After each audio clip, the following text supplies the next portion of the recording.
छत्रपति शिवाजी महाराज के जीवन और संघर्ष से प्रेरणा लेंगे। सामाजिक समता का बिगुल बजाने वाले महात्मा फुले हमारे पथ प्रदर्शक होंगे।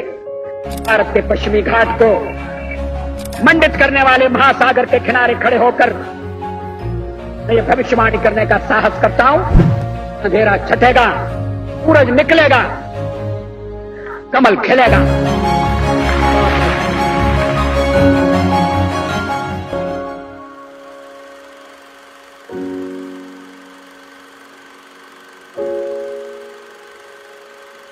अटल बिहारी वाजपेयी आणि त्यांच्या करिश्म्याचा प्रभाव, त्यांच्या व्यक्तिमत्वाची मोहिनी, या सगळ्या गोष्टींबद्दल बोलावं तेवढं कमीच असं म्हटलं तरी हरकत नाही।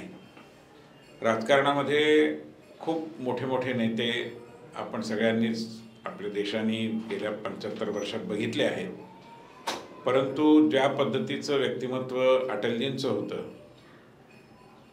त्याची वैशिष्ट्यपूर्णता अशी होती की त्यांची व्यासपीठावरून होणाऱ्या वक्तृत्वाची जशी मोहिनी होती तशीच मोहिनी त्यांच्या व्यक्तिमत्वाच्या विविध पैलूंची देखील होती।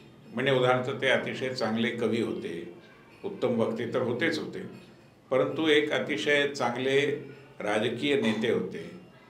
असं म्हणायला हरकत नाही की एक कुशल संघटक होते। ज्या प्रकारे अनेक जण जे त्यांच्याबरोबर वावरलेले आहेत ते सांगतात की कुठलाही निर्णय हा 4-5 जणांनी चर्चेने करावा हा त्यांचा प्रघात होता।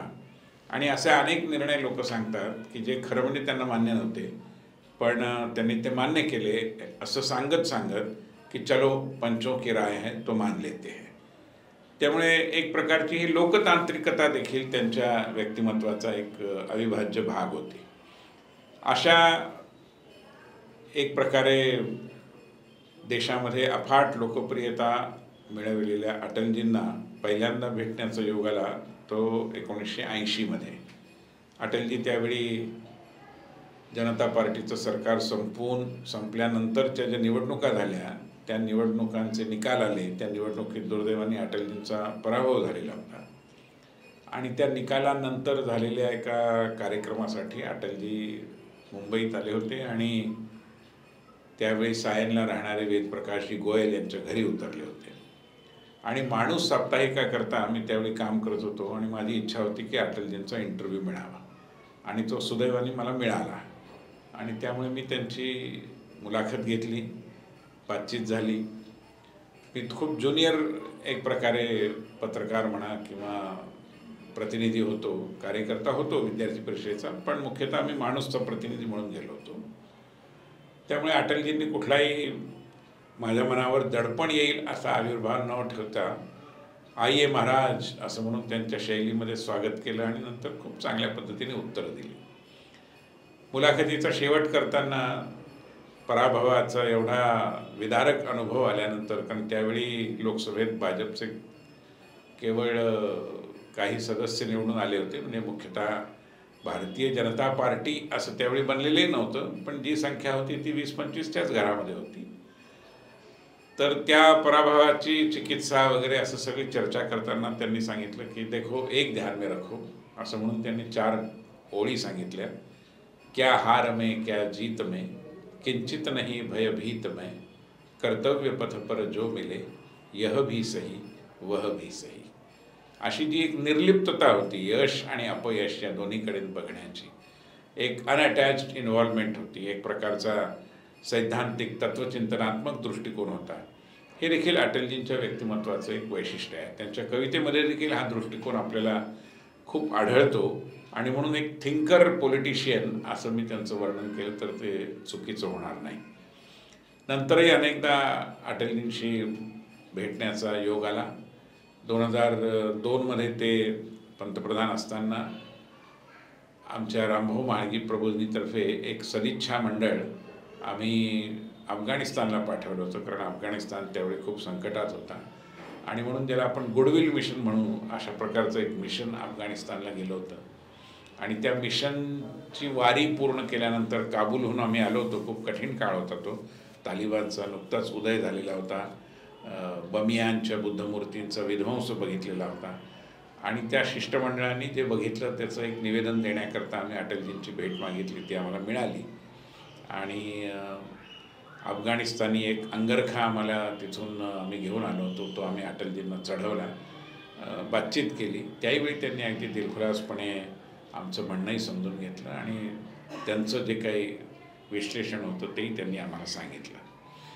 त्यानंतर फार असा प्रसंग आला नाही, परंतु एक प्रसंग मला चांगला आठवतो, जो अटलजींच्या मार्मिक विनोद बुद्धीची साक्ष आहे. अटलजींनी जेवढी म्हणून भाषणं दिली त्यातल्या अराजकीय भाषणांचा एक संग्रह रामभाऊ म्हाळगी प्रबोधिनींनी प्रकाशित करायचं ठरवलं. सुधीर नांदगावकर म्हणून एक फार मोठे पत्रकार, चित्रपट समीक्षक होते आणि अटलजी आणि अडवाणीजी नांदगावकरांच्या सल्ल्यानुसार सिनेमा बघायला जायचे. नांदगावकर त्यांचे या विषयातले सल्लागार होते. नांदगावकरही भाजपचं काम करायचे. तर नांदगावकर हे एक मूर्तिवंत अटल प्रेमी होते आणि त्यामुळे अटलजींची प्रत्येक भाषणं त्यांनी ऐकली असावीत मुंबईत झालेली. काही भाषणांच्या नोट्सही काढलेल्या होत्या आणि काही भाषणांचे मसुदे असे आम्ही मिळवले पण. आणि त्यातनं नांदगावकरांच्या परिश्रमातून एक पुस्तक तयार झालं अटलजींच्या अराजकीय भाषणांचं, ज्यामध्ये एक गीत रामायणावरचं भाषण आहे, एक ग्रंथालय संस्कृतीवरचं भाषण आहे, अशी राजकीय नसलेल्या विषयांवरची भाषणं होती. आणि खूप चांगलं संकलन झालं. म्हाळगी प्रबोधिनींनी ते प्रकाशित करायचं ठरवलं आणि त्याचं नाव काय असावं अशी चर्चा झाली. तर त्यावेळी मी नाव सुचवलं, कारण ते आमचं प्रकाशन होतं, की ह्याला आपण बियॉन्ड पॉलिटिक्स या अर्थाने राजनीती के उस पार असं नाव देऊ. ते नाव सगळ्यांना पसंत पडलं, नागवकरांनाही आवडलं आणि मग त्या नावाने ते पुस्तक प्रकाशित होण्याची सगळी रचना आम्ही केली. प्रकाशनाच्या आधी प्रमोद महाजन हयात होते, ते म्हाळगी प्रबोधिनीचे अध्यक्ष होते. त्यांनी अतिशय सुंदर प्रस्तावना त्या पुस्तकाला दिली आहे, जी खूप वाचण्याजोगी आहे, ज्यामध्ये अटलजींच्या वक्तृत्वाचं अतिशय मर्मग्राही वर्णन प्रमोदजींनी केलं आहे. परंतु दुर्दैवाने पुस्तक प्रकाशनाचा कालखंड आला त्यावेळी प्रमोदजी अचानक त्यांच्या हत्येमुळे निघून गेलेले होते आणि ते नव्हते. मग शेवटी असं झालं की गोपीनाथ मुंडे, बाळासाहेब आपटे जे दोघंही आमचे उपाध्यक्ष होते, भैरवसिंग शेखावत जे त्यावेळी उपराष्ट्रपती होते, जसवंत सिंग माजी मंत्री आणि खुद्द अटलजी यांच्या उपस्थितीत या पुस्तकाचं प्रकाशन करायचं ठरलं आणि संसदेच्या बालयोगी सभागृहात तो कार्यक्रम झाला. त्याच्या आधी मी अटलजींना भेटायला गेलो होतो. त्यांना सगळी कल्पना होतीच, पण पुस्तकाची प्रत बघितल्यावर एक एक पान उलटून ते निरखून बघत होते, वाचत होते. त्या प्रस्तावनेत उल्लेख आहे की राजनीती के उस पार हे नाव विनय सहस्रबुद्धेंनी सुचवलं. ते त्यांनी वाचलं. अटलजींना मराठी तसं येतच होतं आणि ते म्हणाले की ये नाम आपने सजेस्ट किया है. मी म्हटलं हां, वैसे वहाँ लिखा भी है. मग ते मान उंच करून वर करून म्हणाले इसका मतलब क्या है. त्यांच्या या एकदम आलेल्या प्रश्नाने मी थोडा गोंधळून गेलो. मला वाटलं आपलं काही चुकलं की काय. तो मैं मतलब नहीं अटल जी, तो नाम तो स्पष्ट है, ये बियॉन्ड पॉलिटिक्स ऐसा नाम हम दे सकते थे अंग्रेजी में, मगर ये हिंदी है तो हमने सोचा कि इसको राजनीति के उस पार ऐसा हम नाम दें. मग एक दोन क्षण शांततेत गेले आणि मग ते म्हटले अच्छा, मुझे लगा उधर ही रहो. अशा पद्धतीने त्यांनी आपली प्रतिक्रिया व्यक्त केली की जणू काही तुम्हाला या शीर्षकातून असं सुचवायचं आहे का की मी राजकारणाच्या पलीकडेच राहावं. अशी एक विनोदबुद्धी त्यांच्याकडे होती. नंतर ज्यावेळी प्रत्यक्ष प्रकाशन झालं त्यावेळी व्यासपीठावर सगळी राजकीय मंडळी होती. त्याच्याकडे कटाक्ष करीत अटलजी असं म्हणाले की किताब का नाम है राजनीति के उस पार, मगर यहाँ पर बैठे हैं वो सारे हैं राजनीति के इस पार. मग पुढे म्हणाले मगर इस पार हो या उस पार हो, मंच धारा में बहकर नहीं जाना चाहिए. मला असं वाटतं की एक फार मोठं शाश्वत सत्य त्यांनी सांगितलं की प्रवाहपतीत होऊ नये. आणि असे प्रवाहपतीत न झालेली राजकारणी म्हणूनच अटलजी आपल्याला लक्षात राहतील. त्यांच्या वक्तृत्वाच्या मोहिनीबद्दल तर खूप काही बोलता येईल, पण आणीबाणीनंतर शिवाजी पार्कवर त्यांची एक सभा झाली. तो प्रसंग मला अजूनही आठवतो. आणि अतिशय गच्च भरलेल्या शिवाजी पार्क मैदानात त्यांनी अतिशय अंतःकरणपूर्वक लोकांना आणीबाणीच्या स्थितीची विदारकता समजावून सांगितली आणि इंदिरा गांधींच्या भावशैलीबद्दल म्हणजे इंदिरा गांधींच्या विचारशैलीबद्दल बोलताना ते असं म्हणाले की हर पेड़ के पीछे उन्हें साजिश नजर आती थी। यातला जो पीछे आणि उन्हें साजिश याच्यामधला जो पॉज होता तो इतका अंगावर येणारा होता की हर पेड़ के पीछे आता अटलजी काय म्हणतायत असं आपल्याला वाटावं आणि मग ते म्हणाले की उन्हें साजिश नजर आती थी। त्यामुळे अशा प्रकारे म्हाळगी प्रबोधिनीशी त्यांचा जो काही छोटा मोठा संबंध आला त्याच्या देखील आठवणी आहेत।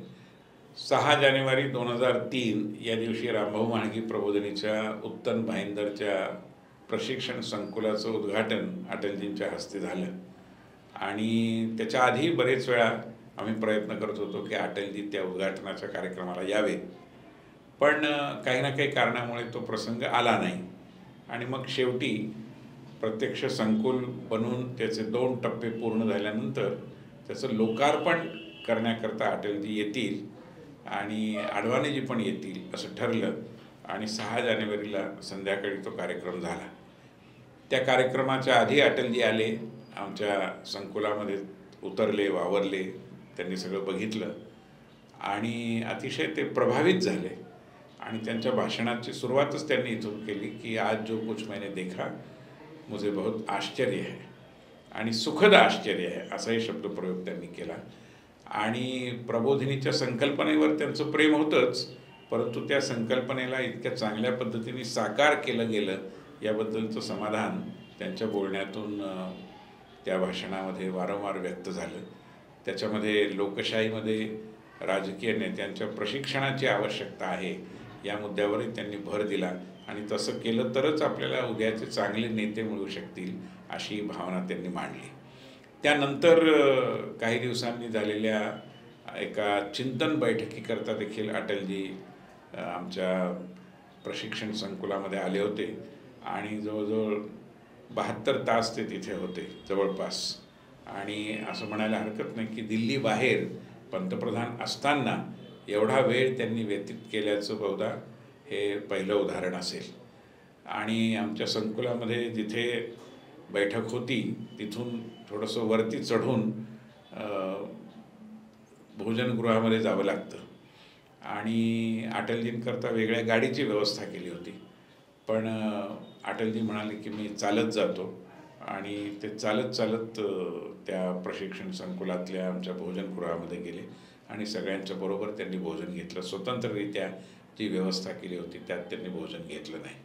त्यामुळे अशा प्रकारे म्हाळगी प्रबोधिनीशी त्यांचा जो काही छोटा मोठा संबंध आला त्याच्या देखील आठवणी आहेत आणि एकूण प्रशिक्षण, राजकीय कार्यकर्त्यांचं प्रशिक्षण या विषयातली दीनदयाळजींची भूमिका आणि रामभाऊ म्हाळगींची या संकल्पनेवरची श्रद्धा या सगळ्याची असं अतिशय म्हणजे त्यांचं बोलणं, त्यांचं थबकणं, त्यांचं थांबणं, त्यांचे स्वल्पविराम या सगळ्यातून ते बोलत होते आणि म्हणून त्यांच्या वक्तृत्वाच्या शैलीबद्दल खूप काही बोलता येईल, पण वक्तृत्व, नेतृत्व आणि कर्तृत्व या तिन्ही बाबतीत अतुलनीय अशा प्रकारची त्यांची कामगिरी राहिली असे अटलजी होते आणि चांगली गोष्ट आहे की त्यांची जन्मशताब्दी आता सुरू होत असताना विवेकतर्फे हा उपक्रम सुरू केला गेला।